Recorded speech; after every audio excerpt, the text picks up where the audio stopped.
When will I be good enough to be all I wanna be? When will I be good enough to live my life and be free? When will I dance till the morning lights up my day? When? So we're back here in the Dan Eldon Centre, and I'm delighted to just have a few moments with you, an impromptu, which says a lot to me. The quote, "In the heart of life," comes from a Khalil Gibran quote. It's, "You would seek the secrets of death, but you will only find them in the heart of life." I must have gone through 400 titles, by the way, as well. 400 covers and 400 titles, and 16 years to write the book. 16 years? Absolutely, from the time I started. So my whole message on this is never give up, never give up, never give up. Winston Churchill, yeah, you just keep going. It's very raw, it's not saying that I'm a good person, it's a pretty open, honest, naughty, I really tell it like it is, and it was very scary to do that.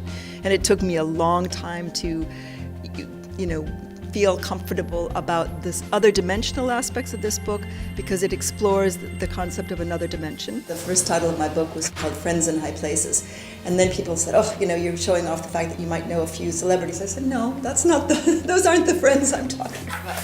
And it also explores sexuality and all kinds of things that maybe some people might think would be best left undiscussed, but thank goodness people have found it important for them with regard to feeling like we're all human. I've met many different people over the years, been faced with death, and when a parent loses a child, that is one of the deepest notes that could be born from trauma, because it's against what we believe to be the natural flow.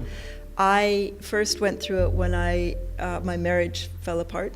And I was the reason for that, really. I take responsibility for that. And the pain that we all went through prepared us for the death of Dan, for the murder of Dan. We had about 10 torches, and the young people who had known Dan lit the torches and plunged them into the fire, and one of Dan's best friends said, "This is to commemorate the sparks Dan lit in others." And that bonfire blazed for the longest time. And I remember the wail that escaped me right after I found out was literally the sound of a heartbreaking. And I recognized it as that.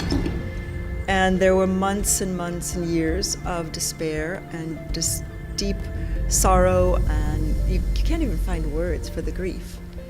But everybody goes through that in life. If we love something greatly and we lose it, there will be that profound sense of sadness. And it doesn't have to be a child dying. It can be the loss of a love. It can be the loss of possibility, the loss of the dreams that we might have for our lives. And it's how do we heal from that profound loss? That's where I was right after Dan was killed. And part of my healing actually came through doodling. I was an art teacher, but I'm not talented. But I would doodle these broken, grieving, just so sad. And slowly, my prone woman started to stand up, and then she started to walk, and then she was kind of marching, and then she was holding hands, and eventually she learned to dance again. And I think that's been my greatest learning, is that yes, the soul wants to heal, the heart wants to mend, and as I can't remember who said it, but in the place of mending there is great strength. Scar tissue is probably stronger than regular flesh. What is it deep inside of you that rings this bell of freedom around the world? What is it that rings that bell? What note is it that is the deep essence of Kathy Eldon, would you say? Nobody's ever asked me that before.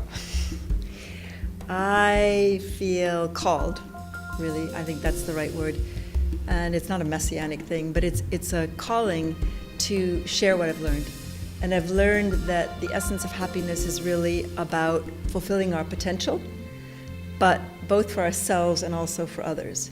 So I call it creative activism. There's a spark within each one of us that can be used not only for ourselves but also for others. And I think I'm here to try to help people blow a little air on that spark and turn it into a flame. And when we get all those flames around the world, we're really going to have a lot of light in this world. And the soul essence of you, this is what I'm endeavoring to get to. You're one of the most remarkable people that I've met, and there's something, I'm just trying to get to this note of you. You see, you are just, there's a shyness, but a beauty, because I've seen you talk, and we've seen you talk, and it's like there's these two sides to you, I feel, this beautiful innocence that you've managed to hang on to. How?